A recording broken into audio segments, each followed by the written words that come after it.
WILDE team for your leadership. I thank you for your vision, and I thank you for your courage. The world really needs more women like you to stand up and make a difference in our communities.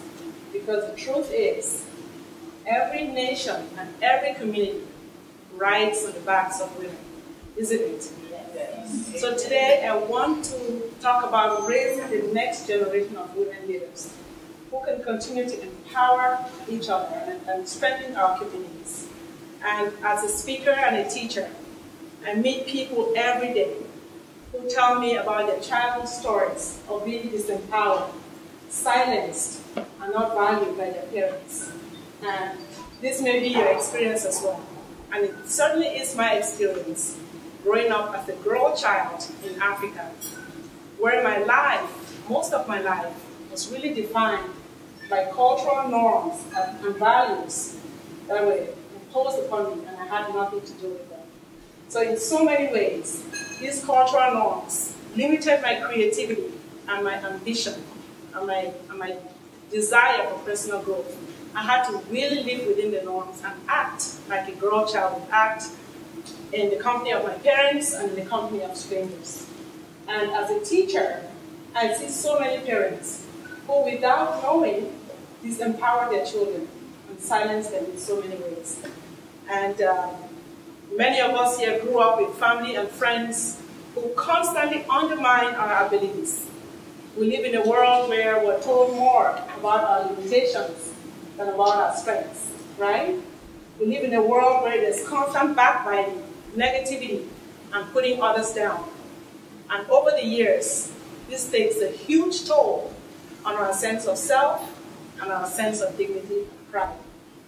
So, as parents, it's really important for us not just to be good leaders to our children and to be good role models, but to teach them intentionally and consciously, to teach them to be great leaders, right? So,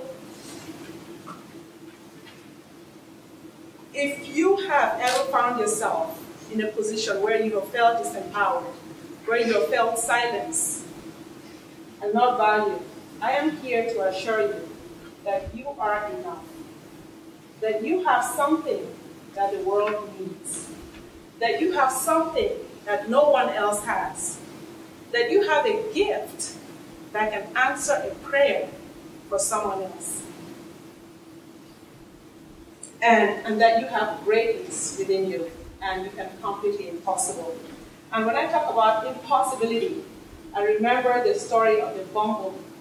Has anyone heard the story of the bumblebee? Well, in the 1930s, scientists at NASA postulated that a bumblebee would never be able to fly because its wings were too small, too tiny, and too thin to carry its large, heavy, hairy body.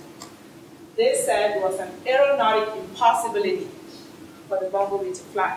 But one day, the bumblebee got up and flew. And these scientists wondered how such small wings could produce efficient lift for such a relatively large, heavy, hairy body. One observer noted that the bumblebee flew because no one had told the bumblebee that it could not fly. The bumblebee didn't get the memo.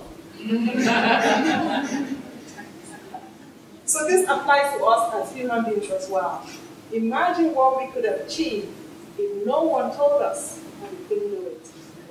Imagine how high we can reach if we didn't hear the negative voices and people telling us that we're not enough. So I'm here to remind everyone that we are sufficient, that every cell in our brain and every vein in our body and every artery in our heart is made by design to accomplish a specific purpose for us. The question is, are we going to take advantage of what we have? Is there a need that we can meet? Are we going to stir up the gift of God that is within us? And no one says it better than Les Brown, who says that you are an unrepeatable miracle. You have greatness within you. You have the power to achieve what the impossible. And it says, when do we begin to achieve that? Unfortunately, many people have come to the end of their lives without making an impact, without leaving a dent, without making their mark, because they never believed that they had something of value to contribute. They never believed in their own potential, and their greatness lay dormant, and they took it to their graves with them. What a great disservice to that mom, or father, or child, or vet who could have benefited from what we can offer the world. So the best way to put our talents to use is to either start an initiative that can benefit the community, something that's larger than ourselves, or to be a part of an initiative like this, such a brilliant initiative, by becoming a member of the WILDE team, by getting a membership, or join the WILDE Project 2020 University Initiative, a brilliant initiative to build universities for girls in Africa, or to become a part of the WILDE Fashion Extravaganza, which is currently in the running, or to be a part of the WILDE Volunteer Outreach Program to serve the community, or just become a mentor or a mentee in the program. These are great opportunities to showcase our talents and to use what we have.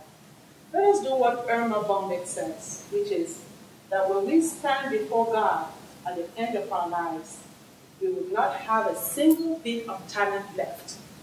And we could tell God that I used everything you gave me. So I want to conclude with a quote from my favorite mentor. Her name is Iyanla Vanzant. And she says, "There's nothing you need that you do not already have. There's nothing you need to know that you do not already know. There's nothing you want that doesn't already exist. And there's nothing that exists that is too good for you. There's nothing anyone has that you cannot have. There's nothing more powerful, more intelligent, more beautiful, more sacred than you. You are the stuff life is made of. You are equipped to be anything, to do anything, to handle anything. You are one of the king's kids, born into this world to inherit his kingdom. What else could you possibly want? What else could you possibly need? What else could possibly matter? Your crown has been bought and paid for. All you must do is put it on your head. And the beautiful part of all this is that it only starts with one step towards that goal, and you grow in strength from one step to the next. I want to thank you for your time, and have a wonderful evening. I only have 10 minutes tonight. Thank you so